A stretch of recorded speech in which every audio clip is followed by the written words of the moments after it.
Hi everybody, I'm testing out something called 3-point lighting, and it seems that one of the lights I have isn't working too well, so half of my face is a little shady. I apologize for that. And the other light I have behind me isn't doing too well either. But okay, I'll improve that in the next videos. I really wanted to talk about another subject, the subject being healthcare.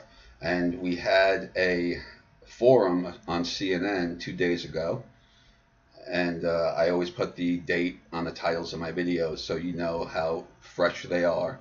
And also, if I make any references to yesterday or the day before or something happening tomorrow, you know that that's coming from the date on my video, and you don't have to go in the description.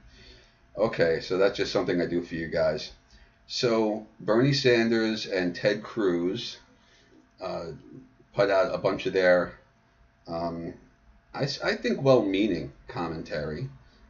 They both seem to be kind of zealots of their side, and I'm actually kind of a former Bernie-crat, so I lean towards believing that he's at least a compassionate person. Ted Cruz, maybe not, but that may just be something left over from my political views. So I always kind of look at that with a grain of salt, and I try to really keep an open ear to both of them. And all I could say is, who put these two guys? Why are these two people politicians who have never designed a healthcare system in their life, who have never served a patient, who have never been on Medicaid, who have never had to use free clinic systems, who have never, I don't know, opened up a service, a medical service for other people?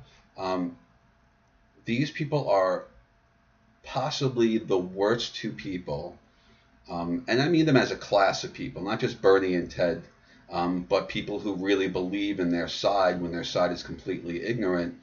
Because you have to realize, Republican or Democrat, they're like baseball teams that people join, and then they wave a foam finger. So if you're going to sit there and say that they are somehow more expert in healthcare than people in healthcare, um, which obviously CNN is doing if they're putting these two people up there to discuss healthcare, um, well, we're obviously going in the wrong direction. I mean,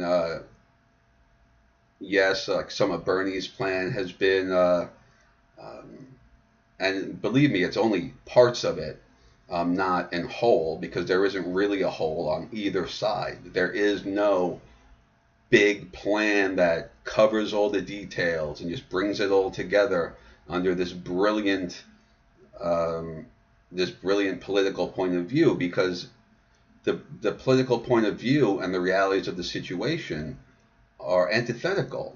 They don't go even close to each other. In fact, they're self-contradictory, both sides, constantly. It's kind of like reading the Old Testament and the New Testament and claiming that you follow both. Yeah, that doesn't work. It's just self-contradictory. So you have to go through all sorts of mental gymnastics to make them less contradictory in the eyes of people who think they're on your side. What these people don't understand is that you can't be on the side of a group you're not in. Now you could say, "Oh, I could join the Democratic or Republican Party and then I'm in the group." No, you're a donor, maybe, a vote, maybe, but you're not part of their in-group. And all these things are in-group fighting. They're trying to convince the majority of people that for some reason their ignorant views, which come out of pure manipulation of other people, are somehow make more sense than the other ignorant views that come purely out of manipulation of other people. So I saw it um, on YouTube and other places, maybe some things that make a little more sense. And I came across a TED Talk by Stanley Hupfeld. Now, most of you haven't heard of them, and that's why you shouldn't be expressing an opinion on healthcare if you haven't. You should actually look into the people that are expert on this. Now, Stanley Hupfeld ran Integris in Oklahoma City, and it was actually treating cancer, I believe, was the main focus of it, and they were unbelievably successful, or at least according to his book. Maybe he's a skewed demographic. So I got the book. I'm about halfway through it. This is actually my. This is the cover of the book. I have it on my Kindle here. There you go. These things are massively cheap. I definitely suggest getting one because they lower the cost of the books and they're not expensive, and you do get a little bit of the functionality of a tablet. But anyway, so this guy wrote a book coming from an expert view, and according to him, and I think that I really like this talk and the subsequent book because my views were already there. So it's a bit of an echo chamber. So take that as what you want. But according to the book, these are absolutely the worst class of citizens to, well, I'm paraphrasing. I'm reading my own paraphrasing. I'm not quoting. These are the absolute worst class of citizens to solve healthcare or any other real problem. I added that in myself. Now, why? Politicians are not experts in any other field than politics, which is the manipulation of opinion. You might have heard of neuro-linguistic programming and all the other techniques to manipulate people's opinions. You might have heard of Bernays and Deban and their books on public opinion and what later became public relations. These are all manipulations of other people's opinions. And one of the big manipulations I see that's really a radical root of any of this being able to take place is the opinion that you're part of that team. If you give to the Democratic Party or the Republican Party or any party for that matter, you've been convinced you're part of the team. That doesn't mean you're part of a team. And excuse my phone. I don't even know where it is, but it's going off for something. Anyway, so these people are by definition not experts in any of the subjects we're talking about. I mean, it's kind of like putting let's say you have a business that needs people to do scientific research. You don't hire PR people to do the scientific research. You might hire PR people to convince them that it was all done correctly, etc., that you're the best in what you do, but you don't hire. And let's get this straight. We're the hiring executive, the people. So if we're going to hire somebody, why would we hire, let's say, a non-scientist for a scientific issue? Why would we hire somebody whose only expertise, most of them were lawyers, so they were basically going into legalese and utilizing that to manipulate opinion. So that's why it's a great primer to go into politics, because you're basically going from the junior course to the advanced course. You go from somebody who manipulates opinions of a judge or a jury, and now you're manipulating opinions on a wide scale. So it's actually a very logical thing to do if that's what your training is in. So politicians are admitted non-experts in these subjects. All they could do is, if they're former lawyers, they might be good at making laws. They might be good at using legalese to define the laws in ways so that when you read it, you don't understand what it is. And I really have to argue, how useful is that? If I hire somebody who writes me a report I can't understand, they're fired. Wouldn't you fire them? So why are we hiring politicians who speak a language we can't understand and then saying, oh, I think this politician that I can't understand is better than that politician that I can't understand? If you don't understand them and you are ultimately the executive in charge of hiring them, in part, obviously not like the president where you can appoint people, but basically what's happening is whatever group you belong to, they're going to hammer some sort of public relations efforts at you until you choose one evil over the other. The Lesser of Two Evils article is a little bit deeper than the kind of colloquial way that we say it. because you have to admit that there's a bunch of propaganda going at you from both sides, and sometimes they give up on one group. Sometimes they use some pretty sleazy tactics to try to force a group. Um, I'll get into that in further videos. I really wanted to go into just the basic radical root of why we as a populace have been hoodwinked, and it's partly our fault. We don't respect education like critical thinking or any sort of useful education. We really just try to make our colleges job training in some way, and most of the time it's not for real jobs. But anyway, now, so we have this in-group dominance game. Now, the people inside of this are playing an in-group dominance game, and they understand a little better that it is an in-group dominance game. That the Democrats are trying to dominate the Republicans, or whatever group within the Democrats is trying to dominate. But they don't really understand what that means, and that's their fault. Because I think a lot of them might turn around and be like, what the hell am I doing? I'm like a two-bit lawyer that used to chase ambulances.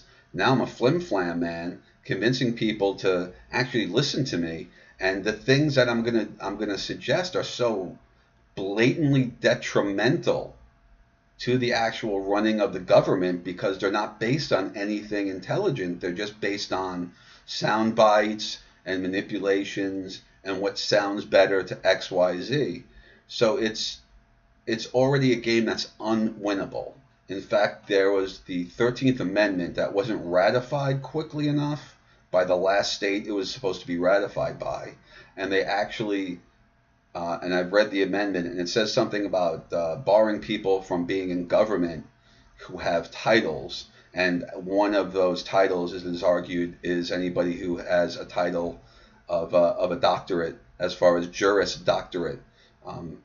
So a Juris Doctorate is actually the title you get when a JD is what you get when you get out of law school, and I'm not sure if you have to pass the bar to completely get the JD, but anyway, that's the theory, that it also meant lawyers, and that they're not really supposed to be in the government, and that the 13th Amendment had banned them, but because, one, you're going against lawyers who are going to use the courts, etc., and one of the states, I forget which one, was late in its ratification. So it did ratify, but it was too late. And of course, the lawyerly class is going to get off on the technicality. And now not only are they in the government, they're in charge of it. How beautiful is that?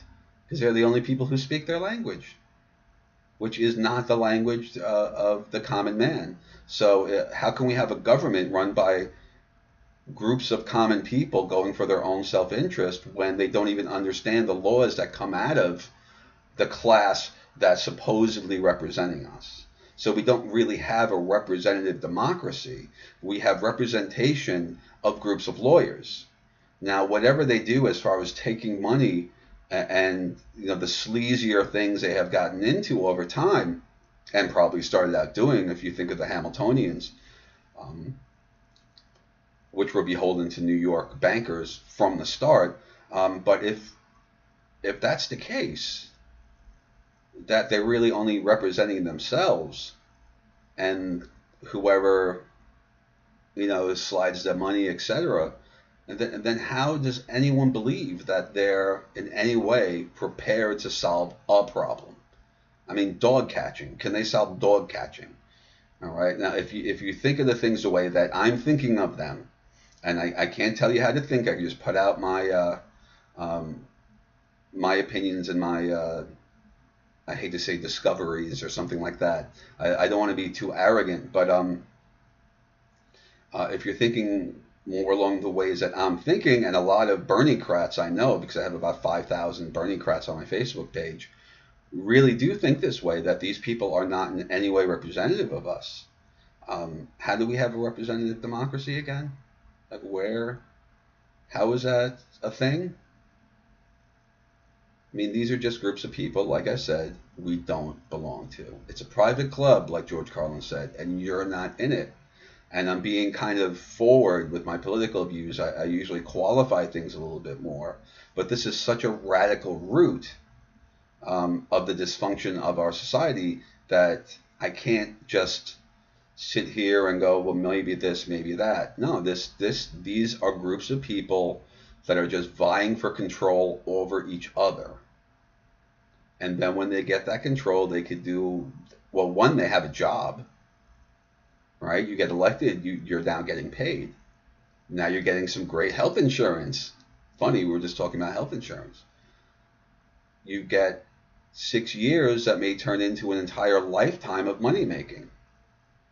You could do, the $750,000 speeches if you get far enough to become the president, and now people are paying you for speeches that may not even have been made.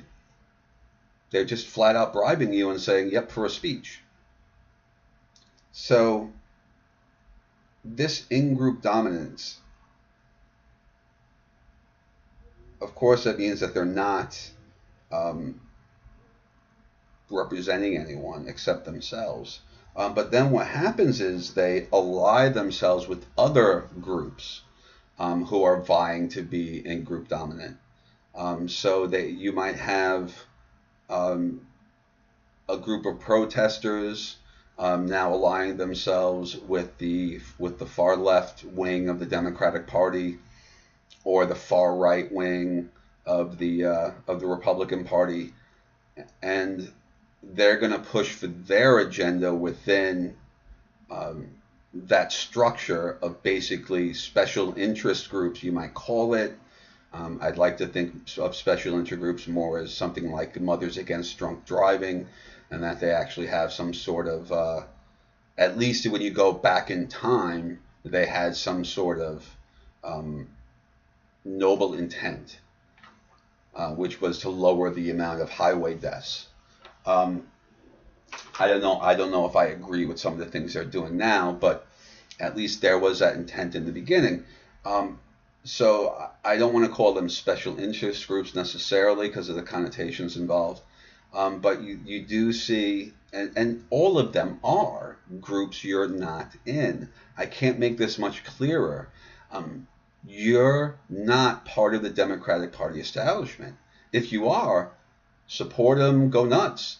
But what is that? A couple of thousand people kind of in the establishment as far as being in the national political scene, the state political scenes, and the local political scenes. Why are they in charge?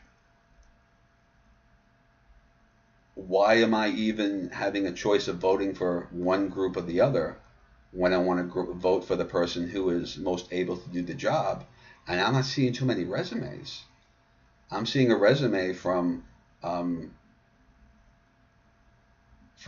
like deaf, dumb, and blind, people, and they're giving me their resumes in Braille. It might as well be because I can't read it either. It's in legalese. I mean, I have gotten better at reading legalese because it's basically a skill you have to have, and at some point you kind of need to get into learning these tricks. That's why I study, first of all, critical thinking, but I also study NLP, public relations. I study all these tricks of the trade that they have, propaganda, which is really just public relations with a little bit of a B1 boost. So it's important that we have an education in seeing these people for what they are, representatives of their agenda, for whatever reason they have that agenda. Now, the Republicans and the Democrats, many internet theorists think that their agenda is globalism, in order to kind of tie us into these global, not only corporations, but organizations and government organizations that will then tell us basically how to behave in every facet of our lives. And one of the reasons you have all the regulations in business and you have all these governmental organizations in business is to raise the cost of getting into a business, because now you have to go into all these regulations. And if you're a company that's already there writing these regulations, these regulations are for you. So in a lot of ways, you're going to have a natural advantage as far as your particular company, the size it is, how many employees it is, etc., has the resources to do certain things, and then they could just squeeze out everybody else. Now I'm going to go through a lot of these things in future videos, but I just want to get a very, very basic point across. You're not on this baseball team. Okay, they don't represent you. You don't live in the area. It's kind of like choosing between the Red Sox and the Yankees when you live in Kansas City. These aren't the people that are going to help you in any way. And what we need to do is learn about these subjects, learn about the rhetoric that's spouted, correct the rhetoric. I'd say that would be primary, but also learn about the subjects we're interested in so that we can say, okay, this might be a solution. I read this book and that book and this book from 3 absolute experts in healthcare, and they all agree that this part of the solution is the best way to go in this part of the problem. And that's running a government. That's a government of the people, for the people, by the people. Right now we don't have that. And I know I'm getting a little bit emphatic with this, and I'll keep repeating myself. We do not have a democracy or a representative democracy in any way. All these groups have to do is convince us, which is very easy, through what they've learned over the last 100 years of public relations, convince us that we're on their team somehow, when we aren't. Okay, so I think I got that point across, especially with all the repetition. Sorry about that. Hopefully the sound levels won't be too bad. My mic isn't as close as I probably should have it. Okay, so I'll be making more videos going to more of these subjects in depth. Please consider supporting me and people like me on Patreon. It's my Patreon, which is down in the description, is BLKirk1. So you go to www.patreon.com/BLKirk1. And of course, you could just click the link in the description. Okay, thank you so much for your time. And I really hope that you'll support my efforts, and also just support yourself. Support your own needs, your own self-interest, and don't get tricked into waving a foam finger. Okay, have a good one.